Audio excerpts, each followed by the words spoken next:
Wars in the Stars. Strange Doctors. Starboys on the weekend. All this and more on this week's show. Cody, punch Mike Tyson. Tay.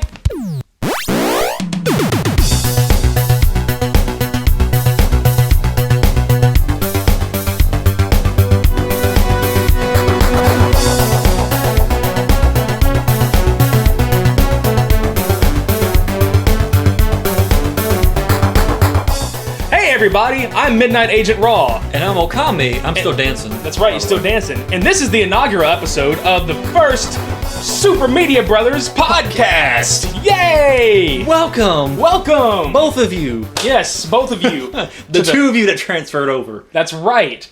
To this show. Yeah. Wow, what a ride. You knocked the shit out of Tyson, bro. Man, he's all out now. Look at him. He ain't even getting up. He probably gonna have a lisp and shit whenever he wakes up. Oh, he already got one. He does? Yeah. Oh, shit. That's why he went day.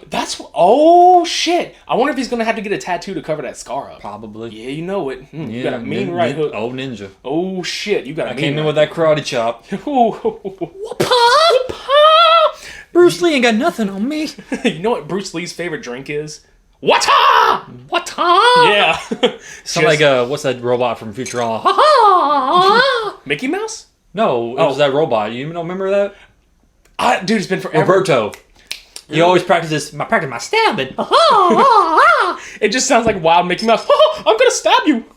You need to watch some more CNNers. Okay, you're right. I do. That's some fucking shit right there. That's right. But welcome, everybody. If you're listening to this, thank you so much for downloading it or streaming it from SoundCloud, however you are listening to us.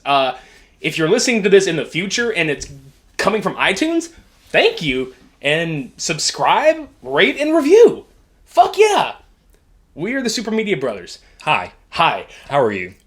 I'm good. How are you? I was talking to them. Oh, shit. I'm I sorry. already know how you are. Oh, that's right, man. You can tell me, though. Tell me about your day, sir. Okay, my day was pretty fucking fantastic. It was, Really? Yeah, it was pretty sunny outside. I fucking loved it. It was a good Friday. Sounds like it. It was a good Friday. Y'all went to the park and had some sun. Some Capri Sun? Some Capri Sun. Did you see Capris while in the sun? You probably. I didn't see any. I mean, I may have saw some at work, but I didn't really pay attention. You know. I don't pay attention to the Capris. I pay attention to the money. That's right. No, this podcast will be dealing with, obviously, media-related things, such as television shows, Books, movies, comics, music, like anime, all the cartoons, tunes, bruh. cartoons and tunes. I do actually on this podcast also plan on like ripping into like dumb celebrity stories. I mean, we can do a lot of the current events stuff that involves media. Yeah, that's what I'm saying, and it's like the shambles of like what is mainstream media nowadays. Basically, if it's a TMZ headline, we're probably gonna rip it to shreds. Kind of like with Kim K and her Paris soiree. You talking about the when she got held up and robbed and shit? Yeah. Like who fucking cares? And they're supposed to like not canceling, but like postponing the Keeping Up with the Kardashians show because of the trauma. I don't keep up with that show. I don't either. So they need to change the title a little bit. They do. A little bit. You know, just a wee bit. Just completely take it off the title. Oh, nothing on there. What are we watching? I don't know. Some chick, rich bitch. Some chick that, married a douchebag. Mm-hmm. Okay. On their kid Northwest. North by Northwest Festival. You know he's gonna fucking do some dumb shit like that one day. You know what, baby? I'm gonna make a festival out of you. Because you all festive. A Festivus for the rest of us. Yeah. We have some stuff that we want to talk about, though. That's actually important. Yeah, and this isn't going to be like a one specific topic to get you guys started. We're going to talk about like a few things. It won't be a lot, but it'll be things that we're currently like interested in that has actually already come out or is coming out. And when coming out, in many ways. You brought to my attention earlier today. I was like, "What do you want to talk about?" And you were like, "I want to talk about this." So what is this? So I was informed at work the other day that there are a few Star Wars novels coming out soon, which actually has my interest peaked. One of them is going to be basically a prequel to the Rogue One movie coming out in December, I think it is. And It's basically called. Let me find the title of it. It is Catalyst. I'm not sure exactly what it's about, but all I know is it's basically before the events of the movie come out. And I can't fucking wait for either one of those things, dude. Like, I think I sent you a picture. I went to a bookstore in Houston a couple weeks ago, and they were, oh my god, dude, it was like a plethora of novels. Mm-hmm. I didn't realize how many like books were in the Star Wars universe, like just novelized. It was ridiculous. Oh, like before they changed everything that's not canon? Yeah. Yeah, that's what I'm saying. They've had I don't know how many writers over the past couple of decades or years. I mean, I don't know how many, probably a decade, maybe more. That they've written stories about every other character in the universe, and now there's like, well, none of that's canon anymore. We're writing our own, canon now. Damn. So now they're just basically wiping away all that backstory and creating new stuff now. So now, on top of all of that, they're making a shit ton more.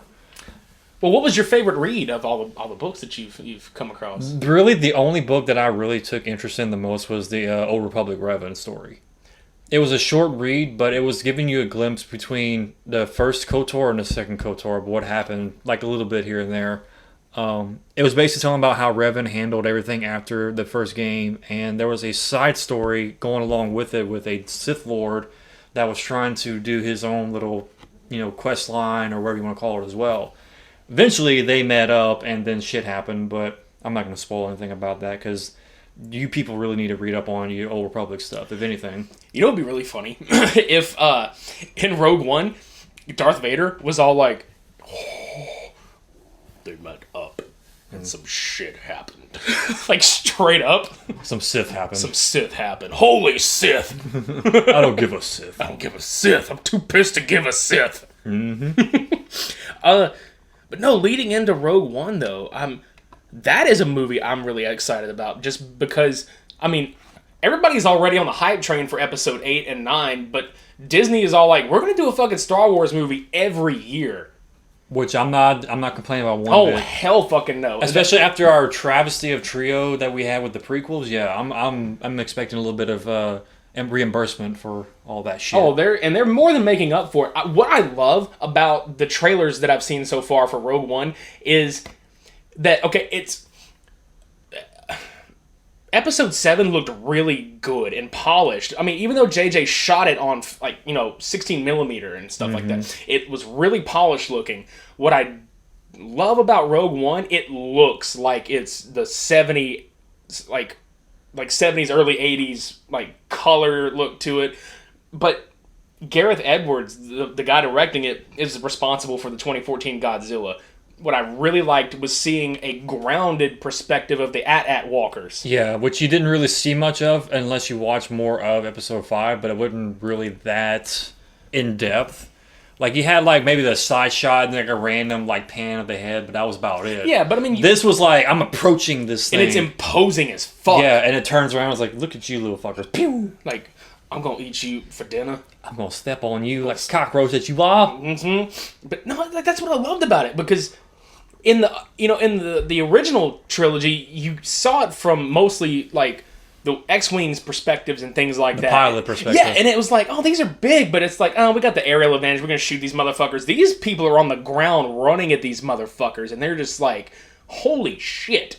But see, what was really cool about 7 was the I'm pretty sure y'all have seen this by now, so I'm not gonna really spoil anything. But it was that scene in when they went seeing what's her face.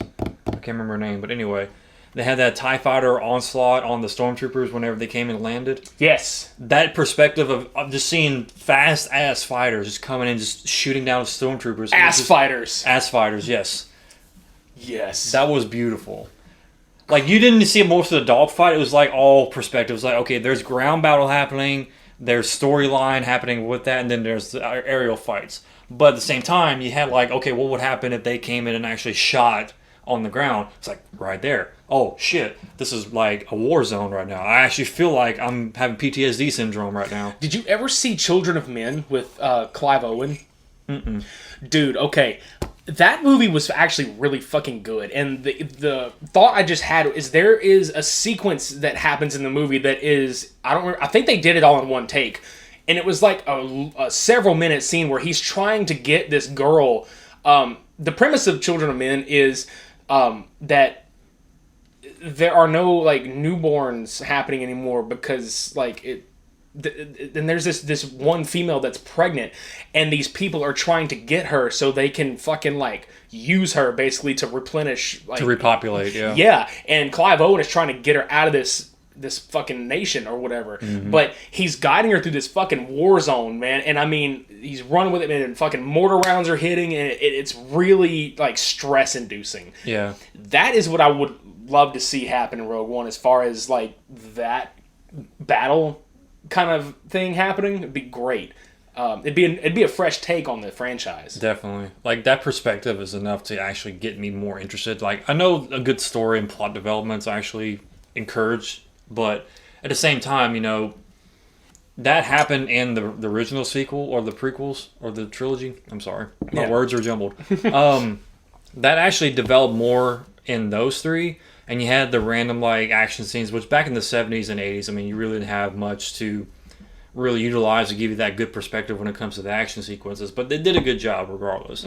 Now you have that technology, and used properly, you can do both of those things. Right. Like with you said in Rogue One, you have that perspective where it's like stress induced. I'm literally there. I know what they feel like feeling. Now you have that alongside with, okay, we actually have a good story to back up with this. Why is this happening before episode 4? What's going on? Yeah, and you know what I love the most is that the directors they have tapped for these movies, it shows their style, but man, it seems like it's going to work really well in the Star Wars universe, because J.J. Abrams is very famously known for having a great eye for real... I would honestly call him this generation Spielberg. Like, seriously, like I really have that much admiration for J.J. Abrams. I mean, lens flare aside, I love the guy's work. Yeah. Super 8 was a fantastic movie, but I mean, you can see all of his work like culminate in The Force Awakens. Every little thing that he's ever touched is conglomerated into this one film. With Rogue One, Gareth Edwards directed an indie film called Monsters, and then he directed Godzilla. I mean, there you go. He's got the aspect of people fighting large things, and then like the scope to me seems epic because you've got the rebels fighting Darth Vader and the Death Star being like designed. So it's just this massive fucking entity that these people are like, holy shit, this fucking thing here. Then when episode 9 comes around, I'm sorry, yeah. Oh shit, I can't. Okay, Colin Trevorrow, the guy that directed Jurassic World. Yeah. I think it's him that's directing episode 9. So I'm looking forward to that, just because that's more of like a monster kind of thing as far as the horror a little bit. Because he's already promised that Jurassic World 2 is going to be more of like a horror kind of movie. So basically tying in with the original one, if you were thinking about it. Yeah.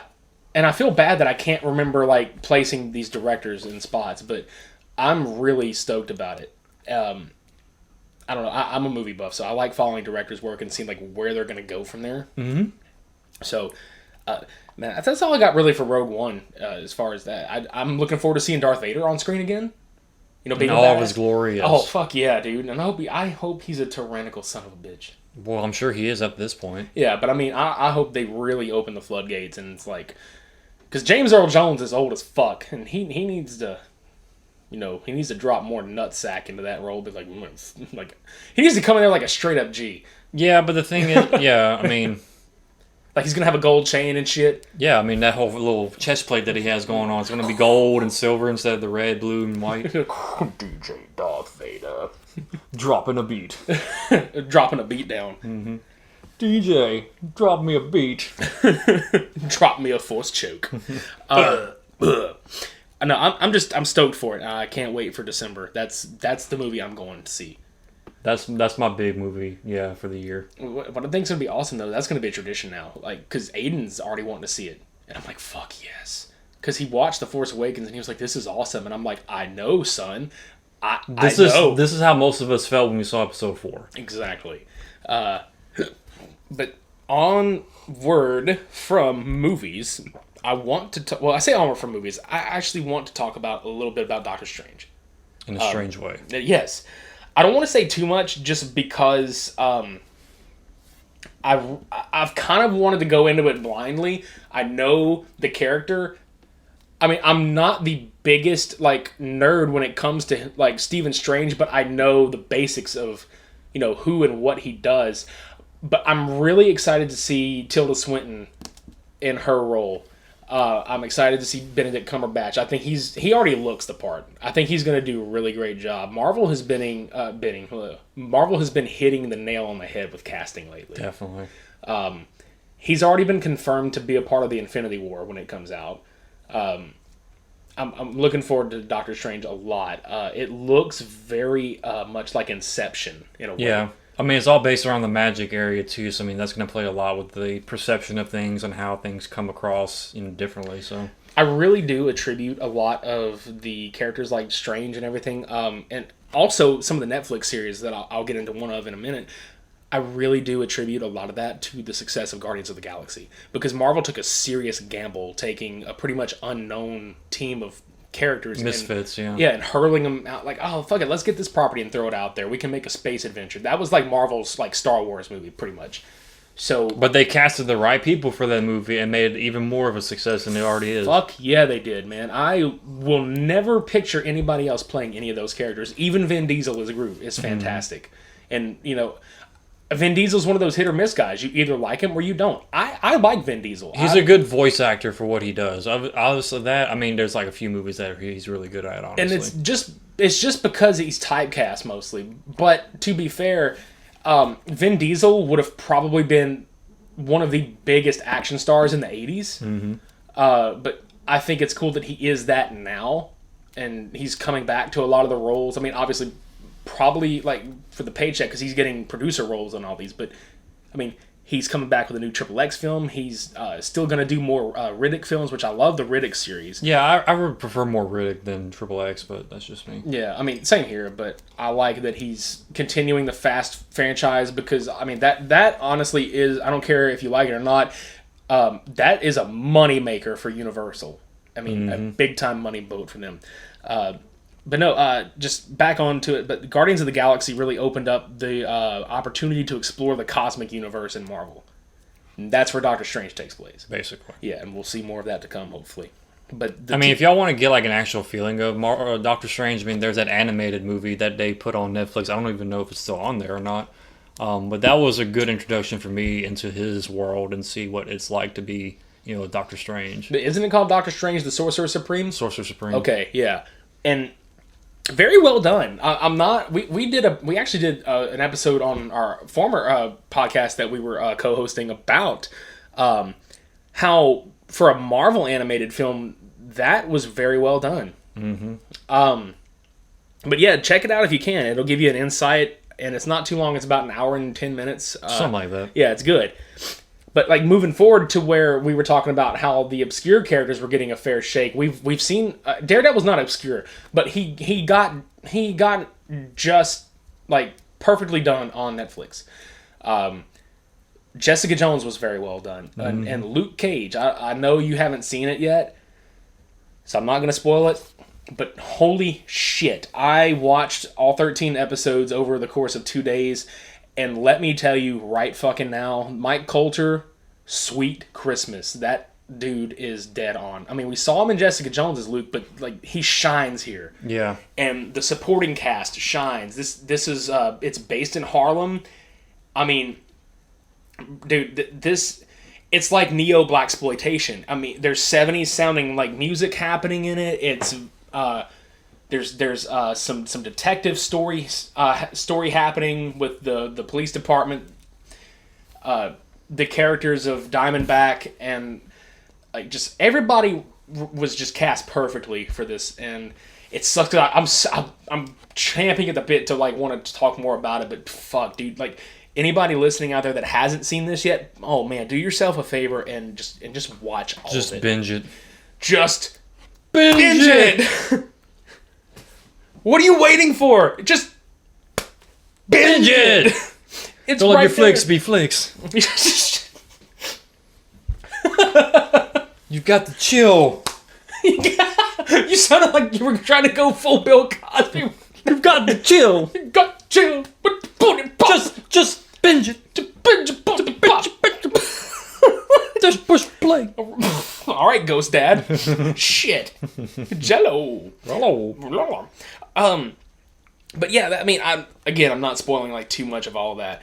There's a couple of things that we're probably gonna get way into, discussion wise, and it's music related. So, yeah, that. Yeah. He ain't lying. Yeah. So the first thing we're gonna talk about is something We don't really pray cool. for love, we just pray for cars. That's right. Fucking Starboy. Yeah, man, and it's funny. Like, I did not really care for a lot of his earlier stuff. The Weeknd. We're talking about. If you're not familiar by now. And what drew me to this song was I got word on the interwebs, I think back in July or June, that he was going into the studio with one of our favorite musical collab duos ever, Daft Punk. I mean, till the day we die. That's right. I read that he was going to the studio with them, and the first thing I thought was, shit, like, he's going to guest on Daft Punk's new album. It's the other way around. Yeah, and then we figure out that Daft Punk actually produced, co-wrote, and provided backing vocals for The Weeknd on his new album. Dude, you were the one that were like, you got to hear this song. It's legit. Like, I only heard The Weeknd through the utter crap fest that is 50 Shades of Grey soundtrack. It was Earned It. And I first heard that song when I was at work a couple weeks ago, and I was just like, this dude's vocals are just like on point for me, because he's just that really kind of like R&B, very high pitched, very just sensual and sexual voice he makes. So I was like, oh, okay, so he's actually gonna make a song with Daft Punk. That's pretty legit. And I heard it. The production, just the opening, it drew me in. Like, I just knew it was Daft Punk right from that point. I didn't even need to hear it beforehand to like know that was them. But what I wanted to say too was Daft Punk doesn't just work with anybody. Mm-mm. Like, they are one of those artists, and they don't do it to be snobs. They just want to make like the best product possible. Mm-hmm. And more often than not, they go and handpick people they want to work with. Like, they have that kind of pool. Oh, definitely. But the fact that this guy is a very current artist, and they're like, hey, let's work with you. Like, that's a big break for him. I mean, if you hear a lot of the vocalists that they actually incorporate with their music, it does kind of make sense. Especially if you listen to the Random Access Memories album. I thought that might have been what they were going for with this, but when I heard the production, I was like, okay, good. It's that more electronic. It's like you said, it was Discovery meets the Tron soundtrack, basically. It's exactly what it sounded like, and I fucking loved the Tron soundtrack. Mm-hmm. I loved Starboy, though. I watched the music video for it the other day, and I was like, well, where the hell are Daft Punk going to come in at? And then it's a little painting. Oh, and that painting's so fucking cool. That panther, yeah. That fucking painting's so cool. But see, that was the thing. It's like, okay, I like the video. I really do. On a lot of levels. But it just... I can see so much controversy coming up with this thing. Especially with the Red Cross. Because he basically... If you haven't watched him, basically I can give you a rundown of it. He basically goes into this closet, this guy he just murdered, which was himself. He goes into the closet in his bedroom, and he finds this big, massive, glowing red cross just sitting there. So he grabs the damn thing, walks up and down the house, and just starts beating the shit out of this guy's stuff. You know, gold records, pictures, you know, the stuff on display. And I'm just sitting there going like, okay, so you're taking a religious icon, thing, something that represents that, and you're using it in a lethal way. I can just see so many people getting so irate about that off the bat.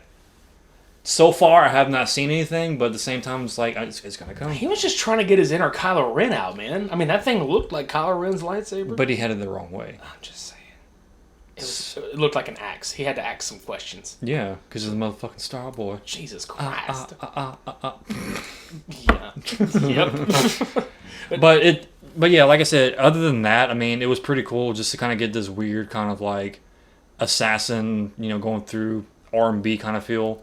He goes through the car, he steals one of the, I don't know what kind of car it was, like a Lamborghini or something. Had to have been. I think it was. And it was going down the road, and, he looks to the passenger seat, and you see this panther just pan in the side. He just looks over at it, and he's like, yeah, just singing away.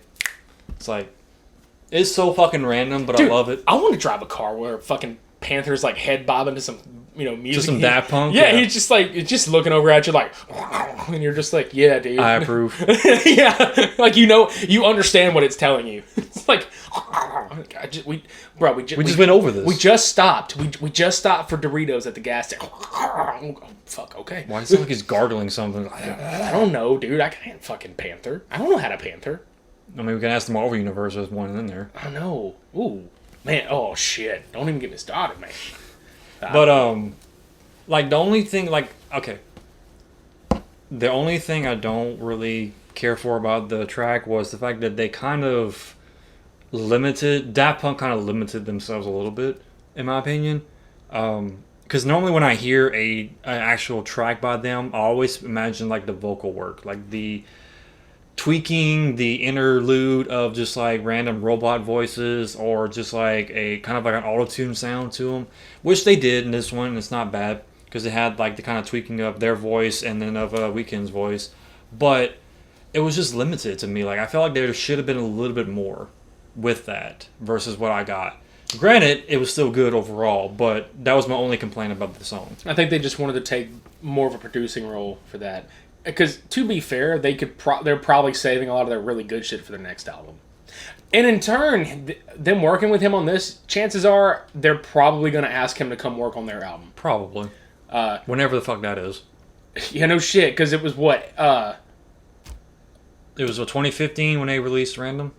So it was an 8-year gap between. Yeah. Shit, it better not be that fucking long. So we'll be almost in our 40s by the time they release this Son one. of a bitch. Thanks, guys. Thanks, Daft Punk. You're a bunch of punks. You're a bunch of Daft Punks. You're a bunch of silly wankers. We still love you, though. We do love you. Love you like... We love you long time. We need y'all to collab with Chromeo. Please. Fuck. And that, too. Oh. If they do that in this album, Even if it's just Dave. Oh my god, I mean, that sensual fucking sexy ass man. He's enough to make that song just...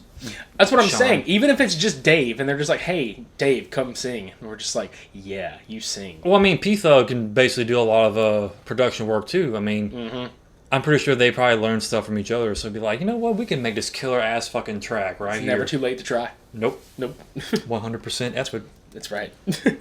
But yeah, that's Starboy by The Weeknd. Check it. Please check it out.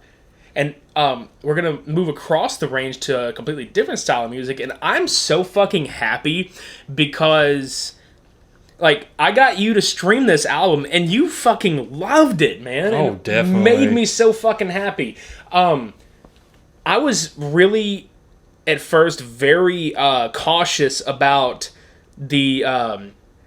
collaboration of Matt Skiba with Mark and Travis of Blink-182, now just going by Blink-182, putting a new album together because, I'm so used to the original lineup. But they released their album California back in July, and I fucking loved that album from start to finish. It was everything that I expected, like, the good parts to be. But what surprised me was how good the entire fucking thing was. There's something about you that I can't quite put my finger in. That's right. That threw me the fuck off. I was just, like, waiting for this, like, epic, like, punk rock song. It's just like, what? Yeah, Bohemian Rhapsody. Yes. But no, the song that got me was on Spotify. It just popped up on one of my stations. Was No Future.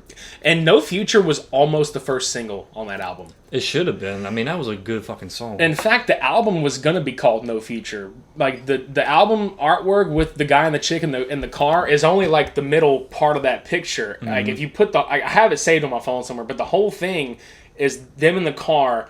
And then behind him, it looks like the California highway sign with Route 182 written on it, and then the license plate reads No Future. So they didn't want to call it that because they didn't want people to think that, this is the last hoorah. Yeah, they're going to think that, Yeah, so the track Cynical that opens the album is a short 2-minute song, but it hits you right in the face, and it's great. I loved it. Then, of course, the single, the single Bored to Death. I mean, I heard it on our local rock station over here, and they never play anything like that unless it's What's My Age Again. And they're playing Bored to Death. I was like, shit, dude. This was their first #1 album since Take Off Your Pants and Jacket back in 2001. God. Yeah. 15 years later. Yeah. But that's what I'm saying. Like, they wrote with John Feldman of Goldfinger, and it shows. John Feldman has worked with bands like The Used.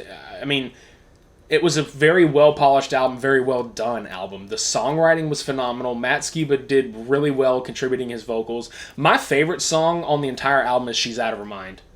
That is a good song, too. And it's their next single that's supposed to be dropping on October 11th, I think. So that's like 3-4 days from now. Yeah. So, but yeah, that's my favorite song on there. And then there's Kings of the Weekend. That one was good, too. It's catchy. Like, the album is literally full of just sing-song things. Like, you know what I mean? It's just full of sing-song choruses. And it, like you said, whenever you showed it to me, like the first time you listened to it, it's like it reminds you of when they were at their prime, like in their late 90s. That whole feel of it. And I was just like, huh.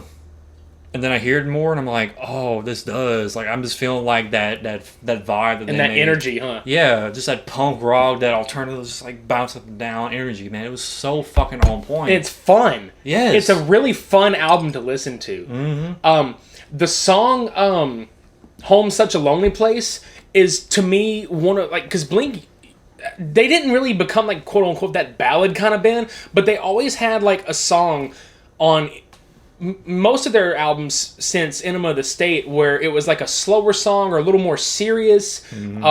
Like it was Adam's song for Enema of the State, then Stay Together for the Kids from Take Off Your Pants and Jacket. I Miss You from their untitled album in 2003. Then they had... they didn't really have... Well, okay, After Midnight was their ballady one, I guess, from Neighborhoods. Pretty Little Girl from their Dogs Eating Dogs EP from 2012, which was actually their last release with Tom.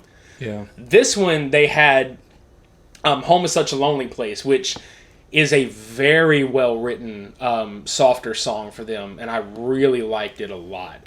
It showcased... lyrically, to me, it showcases their serious side better than a lot of their other stuff did. Mm-hmm. But it was right in the middle of the album, and then once you leave that, it's a little somber sounding, but then you leave that and it jumps right into Kings of the Weekend. There's Left Alone. I mean, this whole album is really good. So if anybody out there hasn't streamed it or bought it or just listened to it in general, do yourself a favor. Take a trip back to 1999 and 2001 with these guys and let them reintroduce you to how they're supposed to fucking sound, because this is how they're supposed to fucking sound. Basically, rarity these days that actually sound like they originally did. Yeah, they stay consistent with that sound over the course of years. But what I really loved about it was that sound, but you can still hear like sonic progression taking place within the confines. It's like they went back to what they were really fucking good at, but they did it exactly. And that's, you took the words out of my mouth. They definitely improved on it, and I look forward to many more releases from this combination lineup. Definitely. I think we may wrap it up like a bear dick on this one. With our bare hands. Bear dick punch. Poof, right in the dick. That way we won't give you too much at one time. Because you can't handle this. That's right. But next week we will be back with probably a longer episode, and not sure what we'll talk about then. But damn it, Janet, we're gonna talk about something. And if you keep coming back, we'll keep entertaining your ear holes. Until they bleed. I hope they don't bleed, then we'll get sued. By who? Yeah, you're right. There's only 2 people that listen to this. Yeah, you're right. Fuck. 2 people. All 2 of you out there. Dose. Right now we're on SoundCloud. Obviously, you're probably listening to this on SoundCloud if you're listening to it brand new. Brand spanking new! Go to our Facebook page, which is facebook.com/supermediabros. Like it. Go check out all of our posts. Tell your friends to like it. Like it and follow it, because apparently you can do that too. Yeah, just click the follow button. And if you know anybody else that would like this podcast, go to the little section where it says invite your friends to like this page, and you can send an invite to your friends list to people that you think might like us, and they will come follow us and they'll like us. And yay for more people to entertain. and to annoy at Yeah. the same time. Pretty much. We love you guys and we love to annoy you. It's like Billy Madison. I don't want to know another teacher, Miss Bond. I want to annoy No, you. That's correct. Just get that 80s vibe. Oh, We get that 80s vibe and get the fuck out of here. Back to school. Back to school school. to prove to Dad that I'm not a fool. I got my lunch packed up, my boots tied tight. I hope I don't get in a fight. Oh, back to school. And the bus just drives by. And there goes the bus. Wiggle, wiggle, wiggle. Wiggle, wiggle, wiggle, wiggle, wiggle, yeah. Wiggle, wiggle, wiggle, wiggle, wiggle, yeah. All right. Well, I got Mr. Wiggle. that's right. We'll catch you guys next week. Until then, shades on. We're off. Peace.